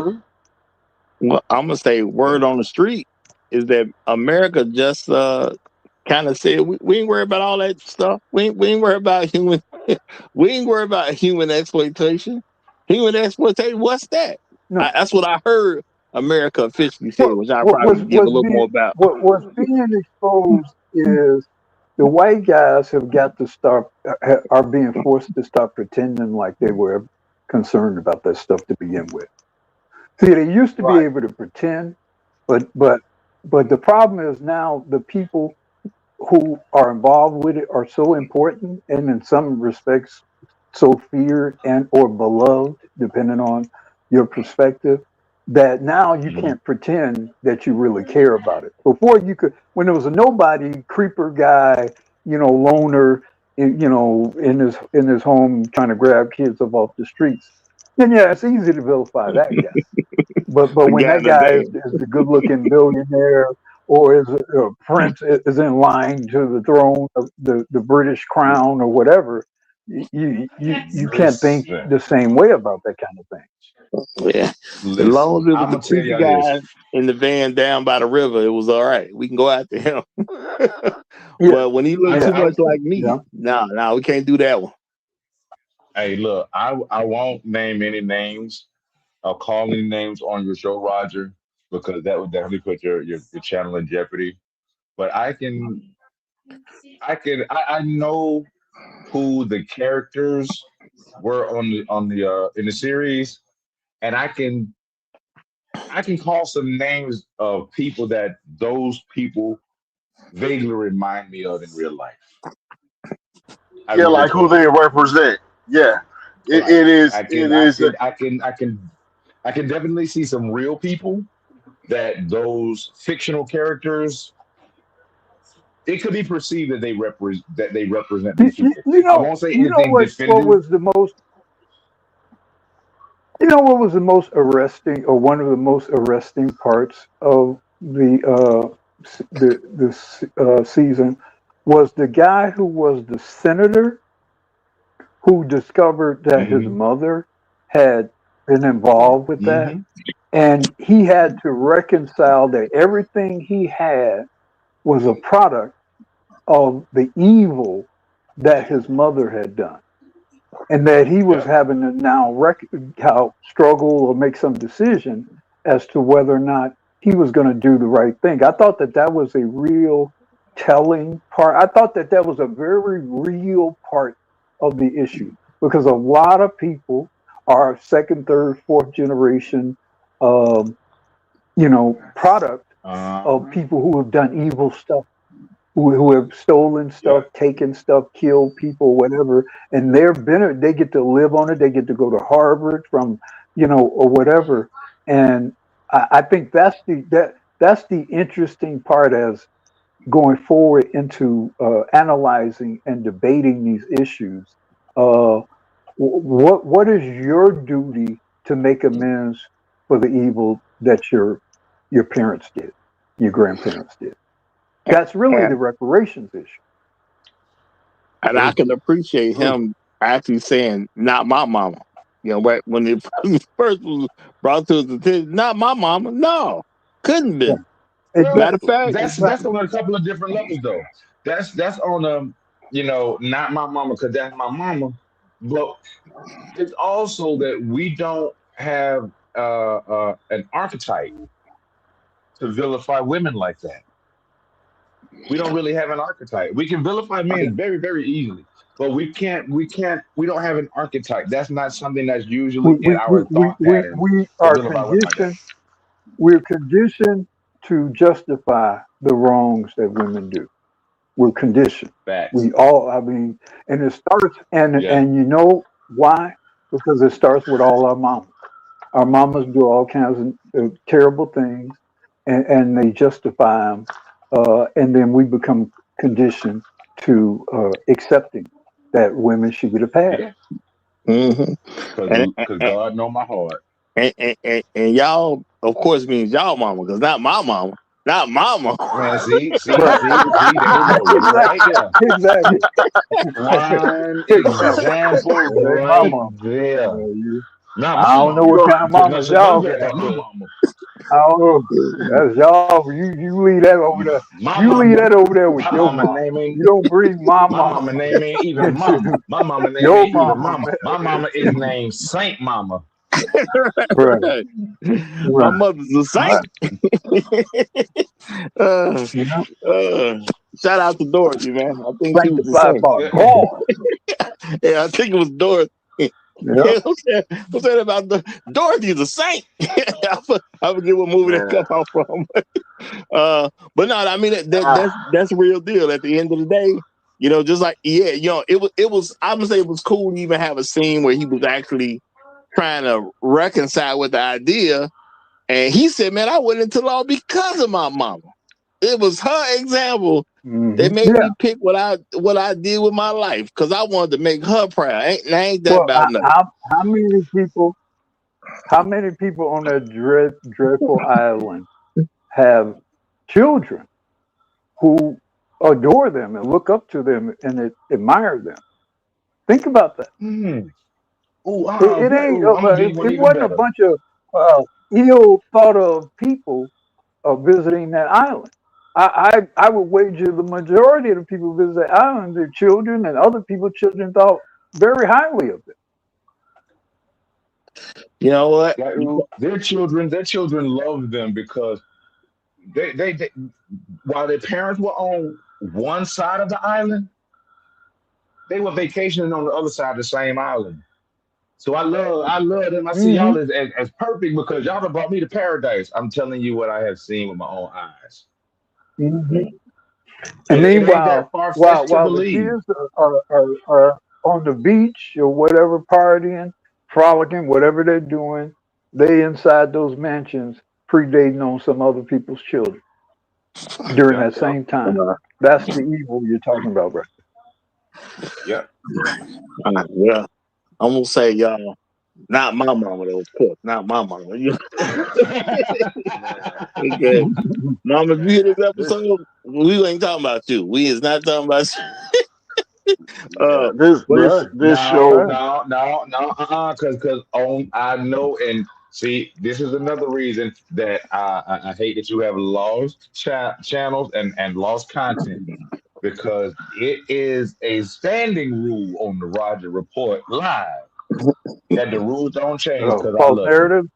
Yeah, yeah, I mean, that's yeah, true. and That's no true. sharing of false narrative. That one and no False sharing of false narrative. narrative. There we go. So Roger, the rules don't change just because it's your channel. Hey, Mama, Right. in case you hear this, I don't know what these guys trying to imply. I don't know where they at right now. You know what I'm saying? I don't know where they at, but I Hey, only say something Roger, about Look, my Yeah. mama. Mama Roger, Report. Roger, Hold on, wait, Roger Roger. gonna Hold on, tell you, 'cause this. Roger gonna tell you, pull up the show that he said that in. That's what he gonna tell you. Exactly. There you go. We There see. you go. We lay out a disclaimer right now because right now I'm talking to Mama Roger Report Live. I'm talking to Mama Roger Report Live. Mama, the rules apply to everybody. We're not singling you out, but we ain't including you in nothing now. We ain't Right. accusing you of nothing. Well, We're just saying the rules yeah. apply to everybody, Mama. So look, let Roger in the house on Sunday when he come for dinner. You know, he always brag on his family, talking about if he was in a bad situation, he can go to either his mama house or his dad's house. We want him to still have them options. So Mama Mhm. Roger Report Live, we would not lay anything to your charge. We just saying you under the blanket that happened to have been thrown. That's all. My mama go see. My mama would have did some cross-like Man, Roger, stuff. if you don't, man, Roger, Took one of them hush. kids in. My mom would have took one of them kids in, man. That's, we can't save everybody. We take one of them kids. Who's that? Umberto. Come on, Hey, Umberto. Come on, we got speaking of that, Umberto. did you see? And this is a Umberto. very real thing. This is a very real thing that we have to pay attention to. Did you see how they had those kids in those kennels? The same thing that you keep dogs in Yep. when they went to get Berto. I mean, that made sense to me. That made sense to me. You know what I'm saying? And I'm just saying, white people, illegal stuff happening with kids. Yeah, of course. And then when you rescue some kids, we don't want to spend too much money. We don't want to spend too much money. So even though we quote unquote the good guys, I mean, people in prison got better digs at the end of the day. But that's beside You the point. understand what I'm saying? You understand what I'm saying? That's beside the point. These are kids. These are children. See, the thing about children is they remember stuff that we don't. We don't know what is a trauma for them sometimes, and especially as parents. And gentlemen, y'all can back me up on this one. Your children will come to you and tell you how something hurt them and changed their life, and you be like, "Oh shit, I don't even remember that. It was that serious for you," You and don't you even want remember. to take it Yeah. aback. That's true. That's true. And look, That's a real tough situation to be in because they will have erected a whole ethic around yeah, whatever that is that's been going on with them, and you have no understanding or connection to that whatsoever. And but they're going to try to hold you into account for it. It's a frightening thing. It's a And so frightening you and say thing. now you don't look, remember. if we are traumatizing children, and then I'm gonna use this season as an example. If we're traumatizing children from Mexico, if the new look of white dependency is trying to shift away from black folks to brown folks now to Mexicans, because white folks gonna always have to have somebody to depend on because they can't do it for themselves. History No. has taught us this. This is why they always have to conquer. This is why they always have to conquer, because they have to depend on somebody. Absolutely. Always. Yeah. And I'm gonna say when you Well, I mean, traumatize they are. The ironic thing about white people, and you see it especially with those people in historical Palestine, the more physically frail people are, the more vicious they are, because they're acutely aware of their weakness and they live in perpetual fear of being overwhelmed as a result of it.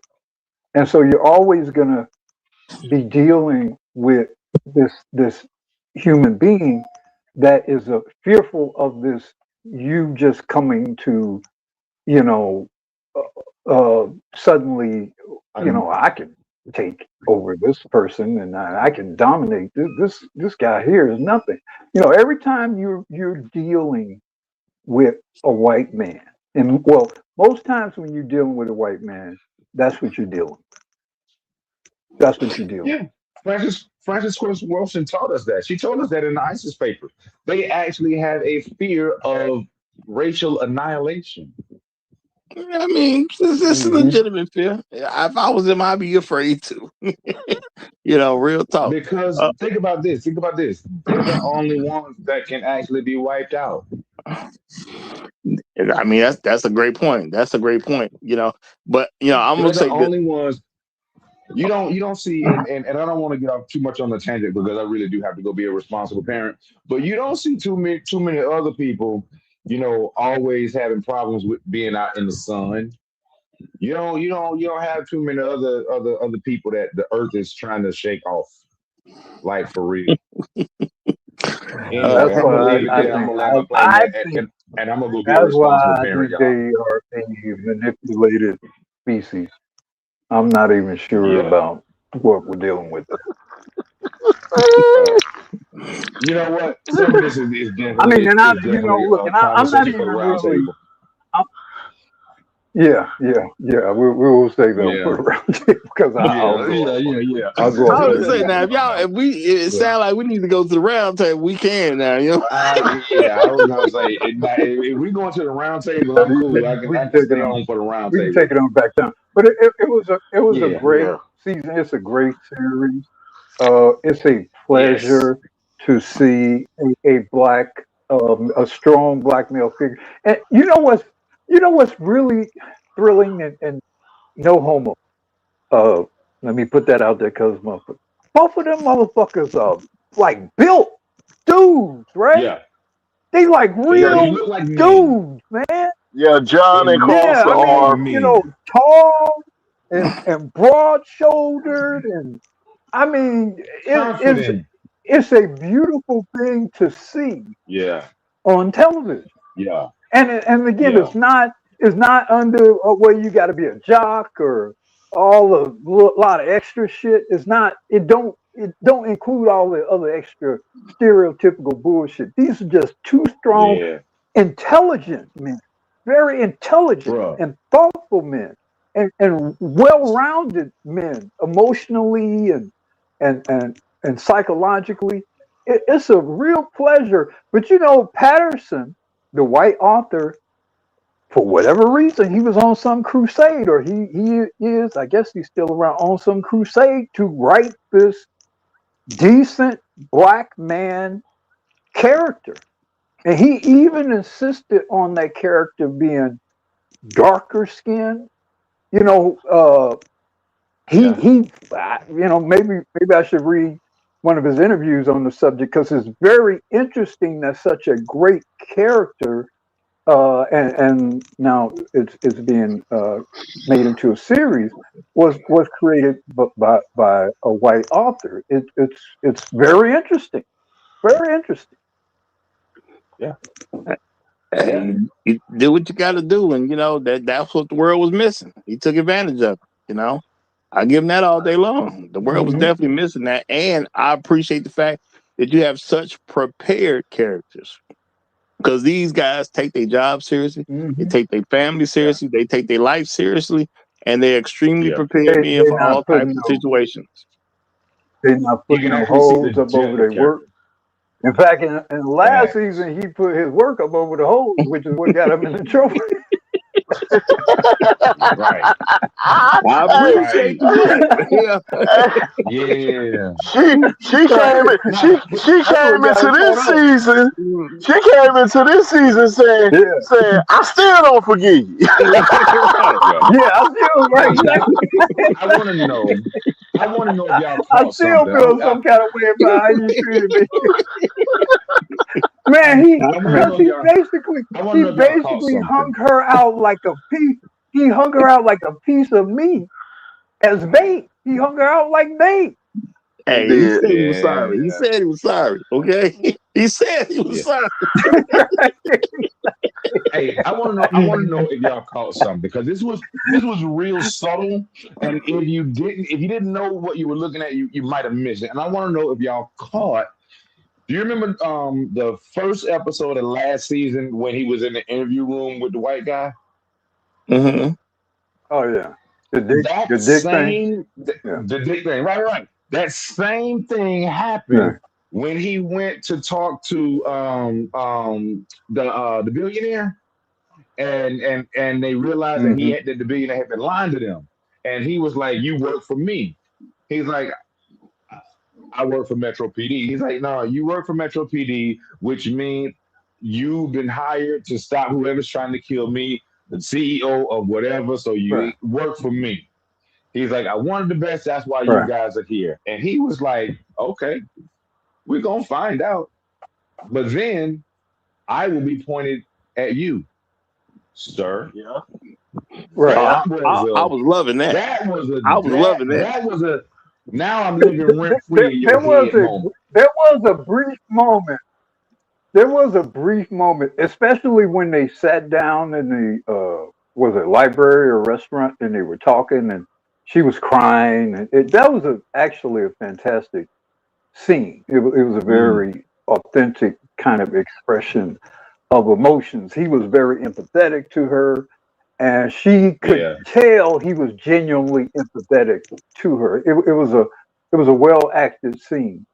Um, but as I was watching that scene, part of me was like, is he just gonna maybe he gonna just let her just finish the job? maybe he should maybe he should just let her. That's what Ain't I was nobody. thinking. As I was saying, why don't you just let her finish the job?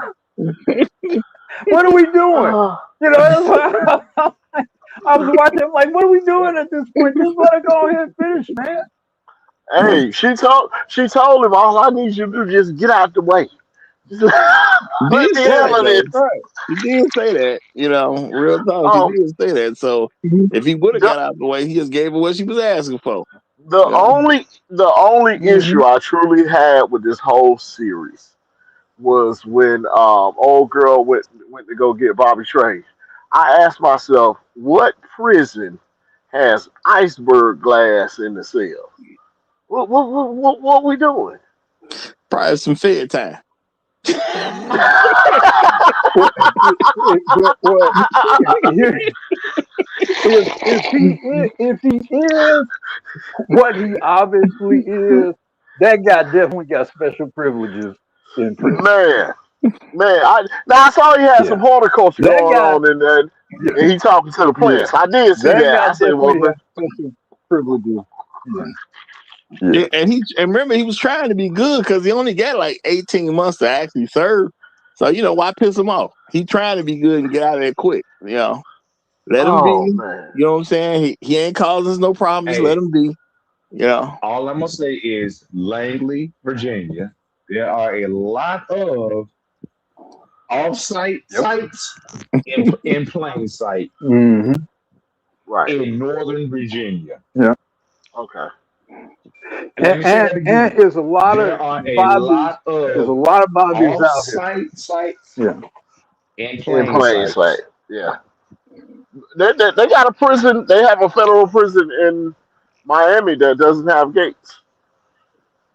You'll think you're walking Oh no through a no no no college no campus. no. When I say yeah, plain sight just like that. When I say in plain sight, I'm talking like good night, baby. Across the street from government buildings where all the government workers work, like department of this and the department of that and the federal this commission and buildings right there in DC, like right there in Northern Virginia and Langley.